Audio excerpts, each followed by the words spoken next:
Hi guys, welcome to our movie recap. In this video we'll explain the movie The Princess Diaries, released in the year 2001. Mia Thermopolis, a bashful 15-year-old, lives in a restored San Francisco firehouse with her painter mother. She struggles to make friends since she is shy and socially concerned. She is consequently not particularly well liked at school and frequently victimized by Lana Thomas, a cheerleader. Lily Moskowitz, a young lady who has comparable personality traits to Mia, is her best friend. One of the popular guys, Josh Bryant, who is also Lana's boyfriend, has a thing for Mia. As she watches them kiss, she puts herself in Lana's shoes. On that day, Mia competes in a debating match against Josh. When it's Mia's turn, she stutters, making the entire class laugh at her, while a self-assured Josh makes everyone cheer with his outspoken remarks. Humiliated, she runs away, as everyone makes fun of her. Her mother informs her that her grandma, who is on her father's side, has traveled to San Francisco from Genoa and wants to visit her after school. Mia is perplexed as to why she wants to meet when she has never bothered to get in touch with them before. She visits the address the following day after school and arrives in front of a big mansion. A butler greets her and directs her to her grandma,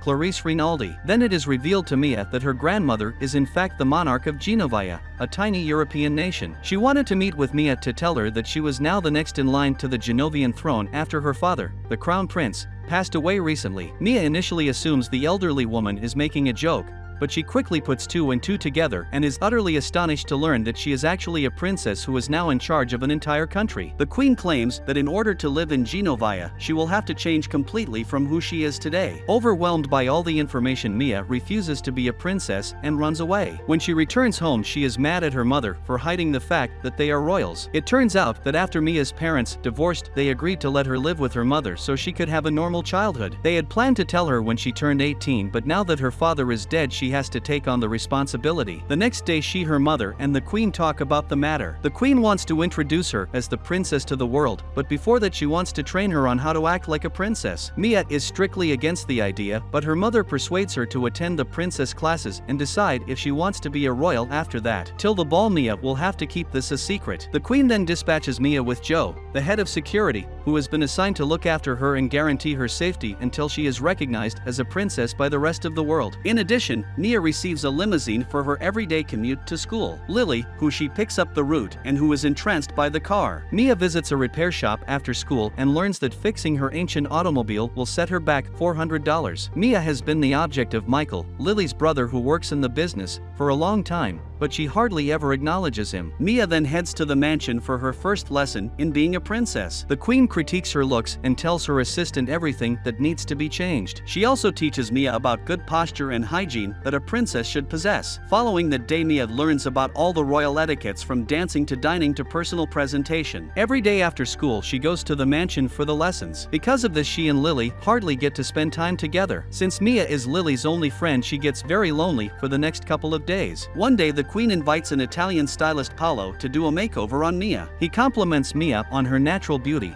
although his expression says otherwise. Paolo and his assistants pluck her eyebrows, straighten her hair and give her facials and manicures to make her look much more presentable. He also breaks her glasses and makes her wear lenses instead. By the end of it, Mia looks like a completely different person. The queen is impressed by her granddaughter's new look, but she strictly tells Paolo and his assistants to keep the makeover a secret. Mia and Joe pick up Lily for school the next day. When Michael notices her new appearance, he is enthralled by her beauty. Lily, on the other hand, is not overly pleased with the makeover because she believes that her friend is evolving into one of the school's bullies. To conceal her new hair, she forces Mia to wear a terrible hat. She believes that Mia will leave her one of these days, which causes the two to engage into a heated dispute. Mia tells Lily the truth because she can't bear her friend's lack of interest in her. Let's just say that Lily is shocked, but when Mia explains that it's for Lily's safety, she agrees to keep it a secret. When Lana forces Mia to remove her hat in class, everyone is shocked to see her gorgeous hair. The day after, Michael invited Mia to a music conference where he would be performing. He is incredibly passionate about music and wishes she could attend his performance. Mia makes a commitment to go, but then ignores it. When she arrives at school, she is surrounded by reporters who quiz her on what it's like to be a princess. Mia is in peril now that the secret has, somehow, leaked. She thinks Lily told everyone about it,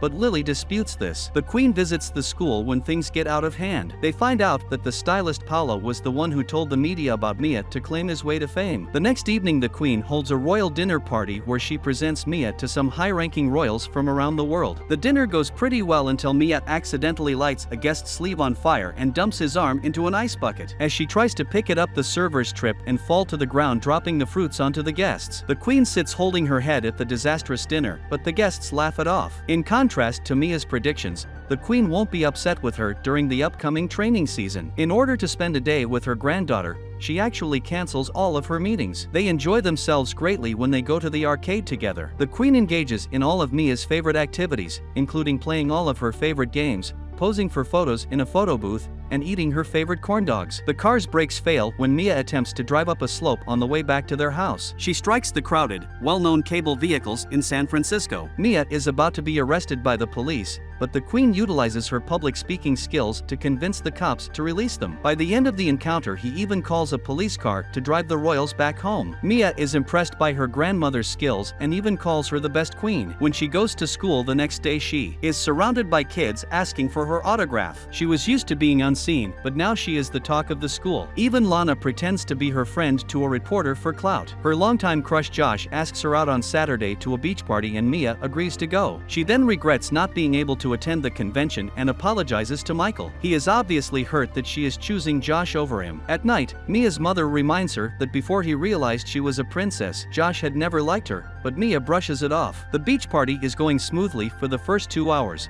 but then the media show up in search of Mia. Josh tries to kiss her as they are hiding in a cabin, but she pulls away since it doesn't feel right. When they leave, Josh gives her a hard kiss to give the media something to write about. Following that, Lana and her group trick Mia into changing her clothes in a tent and invite the paparazzi. They snap photos of her covered in only a towel, which are sure to make headlines the next day. The following morning, the unflattering photos make the news with exaggerated and outrageous headlines which upset the queen. Mia apologizes for her actions and admits that she is unfit to be the princess. The queen still invites her to the ball and asks her to bring any friends she wants except Josh. After Mia leaves, Joe makes the queen understand that Mia is still a teenager and her granddaughter before she is a princess. The two agree on the fact that Mia is ready to take on the responsibility to be the ruler of their country, seeing how she took the criticism and reacted accordingly. At school, Mia apologizes to Lily for not being herself for the past few days and for missing a talk show that Lily had invited her to. The two reconcile and decide to go to the ball together. Later during gym class, Josh starts making fun of Mia again. She hits him with a ball and wins a baseball match against him to teach him a lesson. Michael delivers her automobile from the auto shop to her home in the evening. Mia apologizes for missing his performance and extends an invitation to the event as her date. Josh would look great in a tuxedo, a devastated Michael quips sarcastically as he refuses to recognize her. Lana and her group make fun of Mia and her nerdy pal when they are eating lunch together. Mia smothers ice cream on Lana's dress to humiliate her in front of everyone since she has had enough of the bullies. Later that day,